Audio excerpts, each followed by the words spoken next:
Quizá otra de las características de esta época trumpiana es que se nos ha metido Trump hasta la cocina, ¿no? En todas las discusiones está Trump.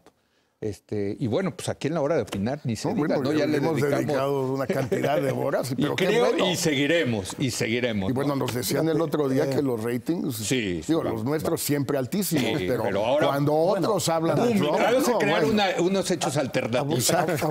Ya estamos para arriba de las estrellas. Sí, fácil.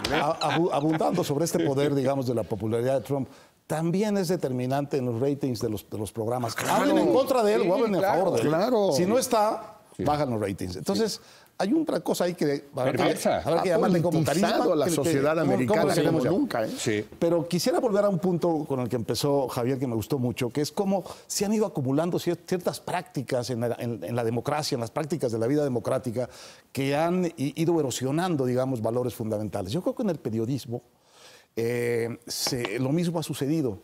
Y yo creo que una erosión fundamental del periodismo serio es este tema de que el reportero se pueda reservar sus fuentes y que se valgan noticias que no tienen fuente acreditada. Esto, todavía en la época de Watergate, era un asunto en el periodismo que era solo por excepción. Solo si tu fuente estaba en riesgo de perder la vida o grave para su seguridad o había una implicación muy seria. Y el principio operativo del periodista era ir con su editor, como fueron los de Watergate, a decirle, mire, mi fuente es esta, yo lo que sé de esta persona es esto.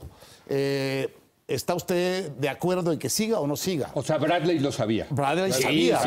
Claro, sabía. Claro. ¿Quién era Garganta Profunda? Eso que era la excepción, ahora se ha vuelto, y por eso proliferan los leaks y las filtraciones.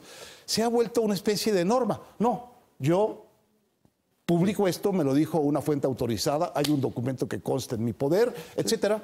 Y la obligación de establecer públicamente la fuente ha prácticamente desaparecido del periodismo de hoy. Sí. Y en ese pecado lleva la penitencia, porque entonces hay un momento en que vas perdiendo la credibilidad del lector si tú no vas diciendo con claridad de dónde viene cada cosa. Y el lector queda en la situación de que te cree o no te cree. Confía en tu calidad profesional o no confía.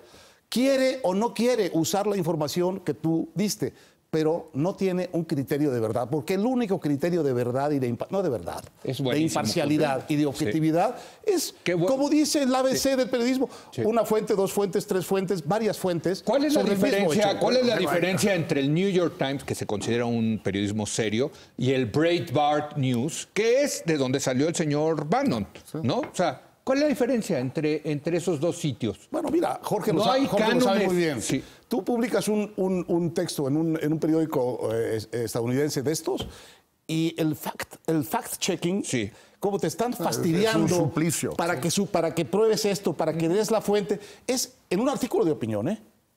No, ya no se diga. Un artículo de opinión. También te checan ya no quiero pensar lo que será el fact-checking de un reportaje. Aún así, se les han colado célebremente grandes fabricadores de noticias. Uno que inventó toda una historia, ¿te acuerdas? Le dieron un Pulitzer y se lo quitaron en el Washington Post. Pero eso es lo que está destruido también, ¿no? Esa ética elemental de la exhibición de las fuentes de la noticia que estás dando. Pero también eso, mira, nos pasa mucho en México y estamos empezando también a llegar a cierto alt news.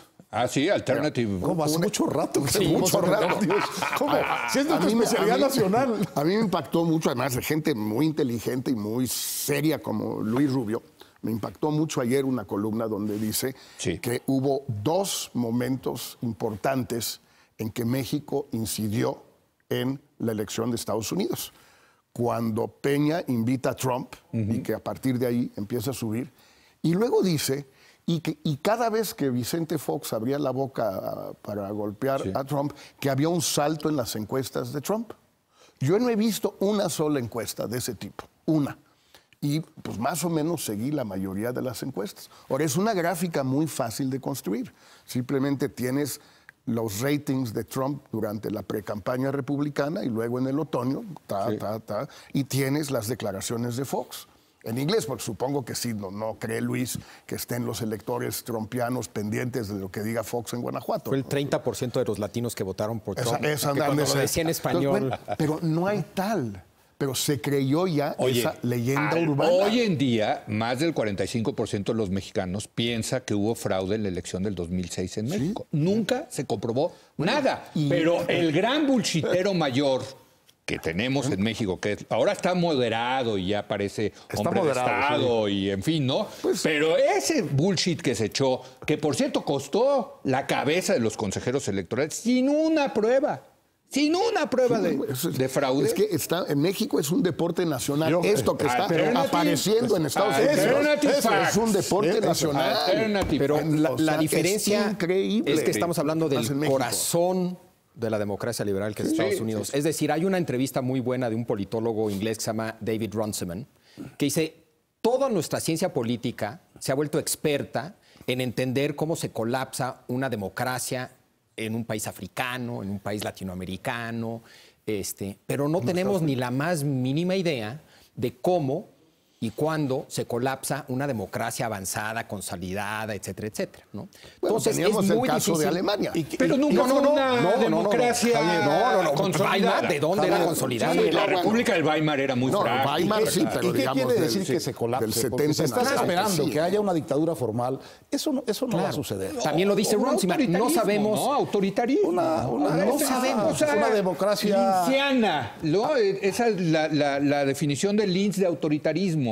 Que no se pierde por completo la pluralidad, pero sí hay límites a la pluralidad, en fin. Bueno, la gran definición del Linz de autoritarismo. Parte de lo que dice Runciman es que no solamente no sabemos cómo sucede, también dice no sabemos cuál es el resultado cuando sucede. Sí. Es decir, es muy difícil saber qué pueda pasar porque estamos ante la incertidumbre total. Es una entrevista preciosa que se llama De Tocqueville a Trump. ¿Qué va a pasar, por ejemplo, algo que es muy importante en Estados Unidos, parte de su democracia, the rule of law, el Estado de Derecho, y por lo tanto, el poder judicial más desarrollado y sólido de la historia de la humanidad? Fíjate, una cosa ¿Cómo va? Ahora que le está pegando a ese juez, diciéndole... Ese supuesto juez, si hay algún atentado, va a ser su culpa. Pero hay una cosa bien importante. Imagínate que mañana hay un atentado. A ver. ¿No? Para México, donde podemos dar la batalla, no sé si negociar, dar la batalla y llevar la resistencia es en el Poder Judicial de Estados Unidos. Claro, estoy de acuerdo. Es el único hoy, sobre todo hoy, poder hoy que hay en Estados Unidos independiente, porque el Congreso no lo es y no lo será durante un tiempo, es donde hay una cierta simpatía por las buenas causas, no necesariamente las mexicanas, las buenas causas de todos, que incluyen las mexicanas, y donde hay una tradición de independencia que sí se remonta y sí a más de 2 siglos. Te puedo dar un dato, perdón, porque a Inglaterra. A Inglaterra. Y no solamente en el tema de los migrantes del muro, en el tema del TLC. El otro día nos decía Stiglitz, que estuvo aquí en México, el Premio Nobel de Economía, que yo no sabía que aparte del NAFTA hay una ley de implementación del NAFTA que fue emitida por el Congreso. Una ley. Una ley. Entonces, lo que él dice... De implementación. De implementación. Se llama Ley de Implementación del NAFTA. Hecha por el Congreso, legislada por el Congreso. Si él se echa para atrás del NAFTA, lo que decía Stiglitz es, vayan con los abogados y díganle, usted no puede echar para atrás el NAFTA porque está la Ley de Implementación del NAFTA. Entonces, esto se puede ir a una controversia que incluso puede llegar a la Suprema Corte. Sí. O sea, es utilizar los tribunales, ¿me entiendes?, para tratar de parar. Yo coincido con Jorge. Tribunales. Ese es un nada más fundamental de un dato, no de negociación, pero sí de defensa, y por tanto de negociación. Sí, porque al final incide en la correlación de fuerzas. Claro, un dato, el juez que detuvo esta orden ejecutiva sobre visas y refugiados es un juez que puso George W. Bush, republicano, y que tuvo el respaldo total y absoluto, fue un voto unánime. Es decir, no es un liberal que puso Obama o que puso Clinton. Lo que debería de estar haciendo ahorita el gobierno de México, una de esas lo están haciendo, yo no sé, nada más que como todo es secreto, pues es muy difícil saber. Es que no comunica. Es entrevistarse en Nueva York, Videgaray, quien sea, con un equipo tras otro de abogados. Sí. Con la ACLU, con las organizaciones de derechos humanos, con los immigration lawyers. Los de comercio.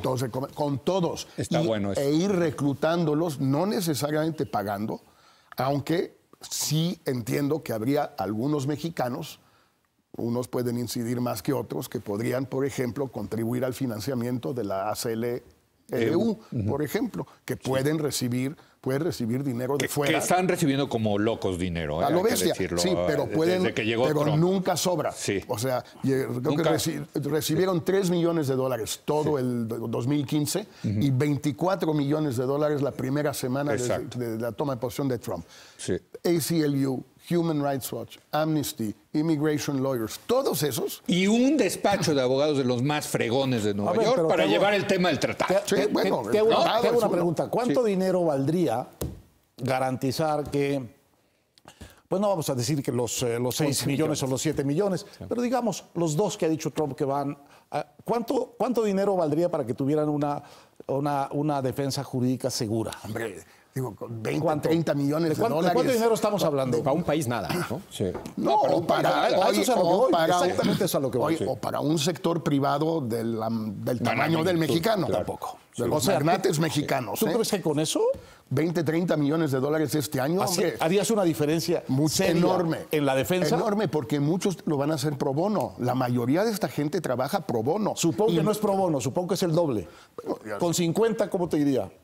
Con 50, o sea, no te los gastas, no te lo acabas. Porque en un país como Estados Unidos, tener un buen abogado es la clave de todo. Del tratado, pero en todo. Sí, en todo. Depende, y ya no sabes ahora, por dónde. Él va a tratar de joder al Poder Judicial. Bueno, pues sí. Javier. Sí, yo estoy totalmente de acuerdo que, por lo menos en el corto plazo, esa es yo creo que la principal trinchera donde hay que defendernos. Sin embargo, creo que tenemos un problema.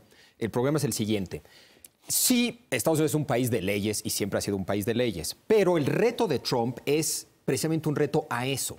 Para que las leyes funcionen, para que un Estado de Derecho funcione, tiene que haber un consenso básico en la sociedad sobre principios y valores. Lo que está retando Trump, lo que apoya ese 40 y no sé qué % de la población, es eso. Es decir, él está ofreciendo una visión alternativa a la democrática liberal. No está retando un tema específico dentro de esa democracia liberal donde puede haber una disputa legal. Lo que está retando son los principios fundamentales básicos que sustentan el Estado de Derecho en Estados Unidos. Si tiene éxito, agárrense. Pero del otro lado, todos los que estamos a favor de eso, no solamente para Estados Unidos, para todos los países, pues también tenemos que hacer nuestra luchita, querido Javier. Pero lo que estoy diciendo es que esa lucha se tiene que hacer en las Cortes. Sí, en todos lados. También hay que luchar en contra de la visión de Trump, que eso es una lucha 100% política. Por ejemplo, legal. Una de las preguntas que muchos se hacen es ¿por qué no se ha enfrentado el sector empresarial? El sector empresarial está también muy preocupado porque si no hay Estado de Derecho para las empresas es un problema, ¿no? ¿Qué hace? ¿Qué hace con el sector empresarial? Por un lado les ofrece el dulce de su reforma fiscal que les van a bajar los impuestos y eso los tiene encantados. Y desregular. Y desregular, sí, desde luego. Sí. Pero por otro lado los amenaza en el Twitter. Y me dicen que hay varios CEOs en Estados Unidos que están apanicados de que no los vaya a golpear en el Twitter, porque un tuit te baja la acción. Y pierdes miles de millones de dólares. Otra forma de popularidad, de credibilidad. Sí. Golpea a una empresa importante y le golpea sus acciones. Es decir, el factor, digamos, carisma, popularidad, o como le quieras llamar, del factor Trump. Sí. Es muy importante. Yo creo que tendremos que seguir. Ahora tenemos que pasar a la Constitución, tendremos que seguir platicando desde luego de Trump. Y yo me quedo, tú decías, frente a esta avalancha comunicativa nueva, el silencio de los pinos, por citar a la ya menos, ¿no? Ya ante la realidad. Bueno, alguien, no sé, Guajardo, yo no lo vi aquí, pero explicó, Poncho, Guajardo, explicó qué pasó durante esas 10 horas. Pues dijo que estuvo bien la no es que estuvo bien, sino a quién vieron, qué dijo uno, qué dijo el otro, cómo se sentaron, quiénes entraban, quiénes salían. Dice que en general fueron muy amables todos y todos se entienden. Y que hay diferencias. ¿Tú has oído a algún político mexicano decir que no fue muy amable su interlocutor? No, la verdad fue muy grosero conmigo. Fue muy grosero. Pero fueron conversaciones privadas. Ahí sí yo respeto la privacidad. Privadas sí, Leo, pero tienes que debes informar de lo esencial, no del detalle secreto, etc. Pero bueno, a ver, ¿con quién se reunieron? Al día de hoy no sabemos con cuántos, durante cuánto tiempo cada uno. Sí lo dijo aquí Guajardo, ¿eh? ¿Con quién se reunió? Se reunieron con con Navarro, el del Consejo de Comercio, con el del Consejo Económico, con cuate de Gary Cohn de Goldman Sachs. Se reunieron con Bannon, con el mismísimo Lucifer, ¿no? Y con Previous, que es el Chief of Staff. Creo que con Kushner no lo lograron. Con Kushner y con Kelly tampoco, que ya estaba ratificado Kelly. ¿Qué Kelly? Homeland Security. No sé, eso sí, no sé, no tengo idea. No, en fin. Pero en fin. Ya sabremos. Sabremos. Pero no. Es que frente a esta avalancha de nueva manera de comunicar y de avasallar y eso, el silencio de los pinos creo que es lo peor que puede ocurrir, ¿no? Silencio y pasmo. Exacto. Pero bueno, vamos a seguir hablando de Trump, desde luego, y de su relación con México. Ahora vámonos al centenario de la Constitución. Regresamos en un momento más.